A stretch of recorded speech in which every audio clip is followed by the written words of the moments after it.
Manila Brigada. Tanggap po tayo ng report. Ito raw mga lugar sa Eastern Visayas na may kinahaharap na problema.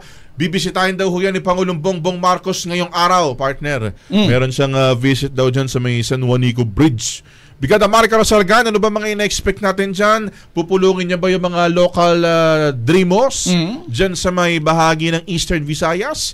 I-brigada mo! Brigada Live Report. Biyaheng Eastern Visayas ngayong araw si Pangulong Ferdinand Marcos Jr. partikular sa probinsya ng Samar at Leyte. Ito ay para personal na inspeksyonin ang Amandayihan Port sa Basay, Samar. Saka siya dediretso sa Tacloban para tingnan din ang sitwasyon ng San Juanico Bridge. Nabatid na isinailalim na ng Pangulo sa isang taong state of calamity ang buong Eastern Visayas para madaliin ang pagsasaayos sa naturang tulay na nagkukonekta sa Samar at Leyte. Pagkatapos nito, pupunta rin ang Pangulo sa probinsya naman ng Siquijor. I-inspeksyonin din ng Pangulo ang Siquijor Island Power Corporation Power Plant.